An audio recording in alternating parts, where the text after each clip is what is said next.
This is not a morning for false certainty. Yesterday we learned that a tyrant had fallen. The ancient lands of the Middle East are now on fire. The gospel does not begin where our certainty is strong. It begins where it runs out. And this morning, it has run out. At 75, Abram hears a word from God: go. Leave your land, leave your kin, leave your father's house.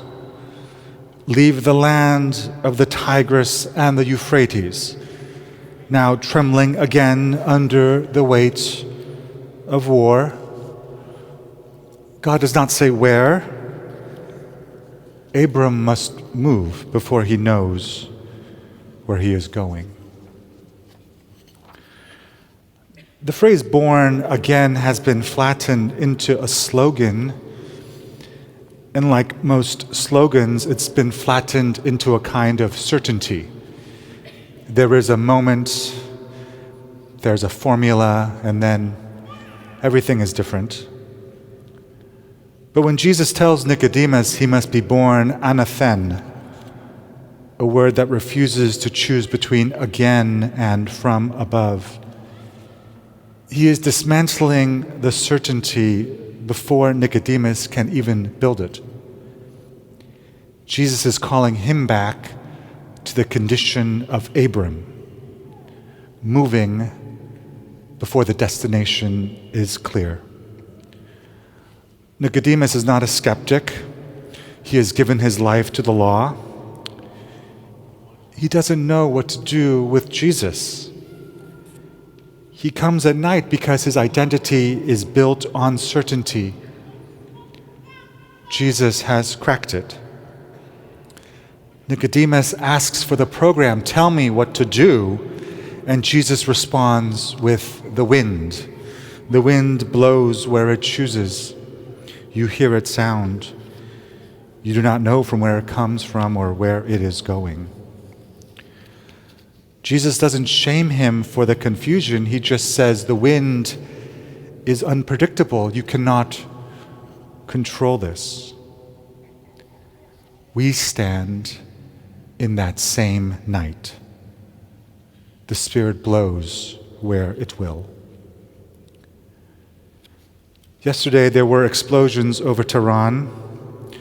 This morning we do not know if this is the beginning of something larger. And still, the tyrants tell us, the headlines tell us, a tyrant has fallen. And still, children are running out of classrooms. We want God to be in the victory, in the resolution, in the hour of freedom. We want God to be the one who tells us what we should do next. But the Christian claim is different.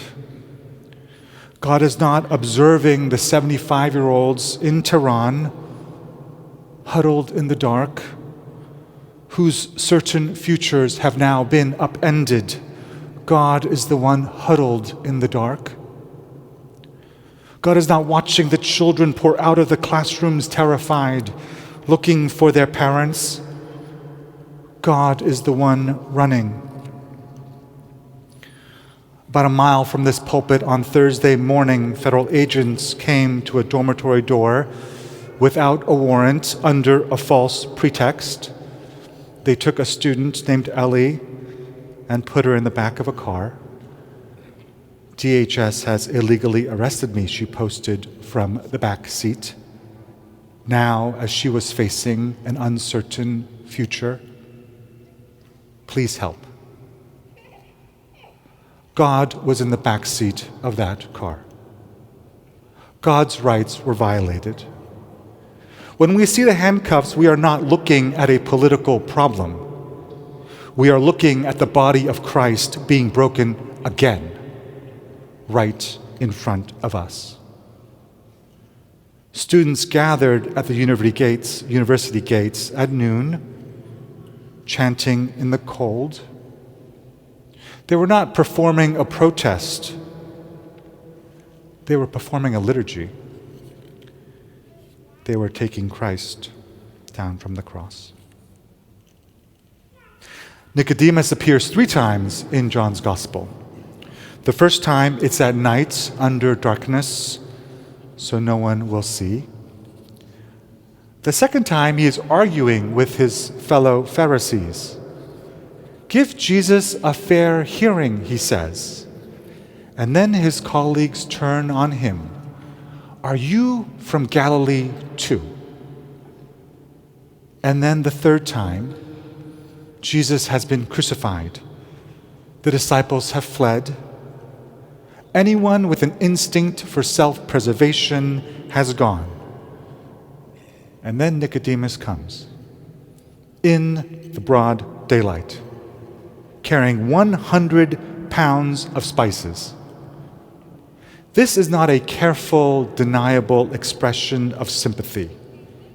He arrives with more than he can carry alone after the cause has been lost.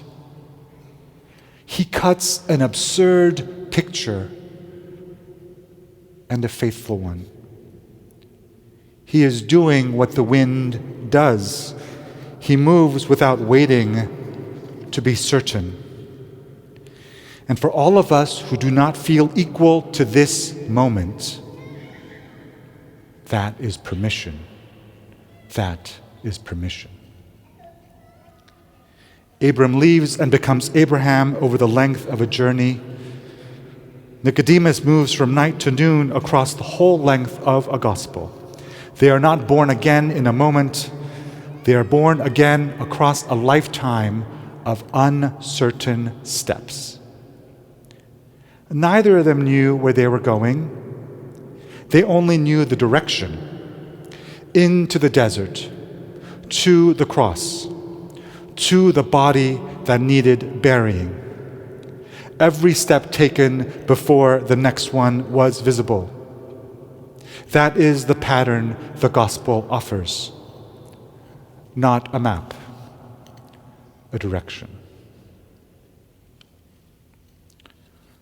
Somewhere in Jerusalem, while the disciples are hiding behind locked doors, a man is walking through the streets in broad daylight carrying 100 pounds of spices. He has no idea what comes next. He just knows where God is, in the body that needs burying. And so he goes. We do not know what comes next. We do not know if the smoke will clear or if the fire will spread. But the gospel begins where our certainty ends, and God is already there, in the ancient lands, in this city, in the frightened and the grieving, in everyone who shows up anyway. This Lent, do not wait to feel certain. The wind is already blowing. Go toward the need. Go toward the fear. Go to where God already is. Abram went. Nicodemus went. Now it is our turn.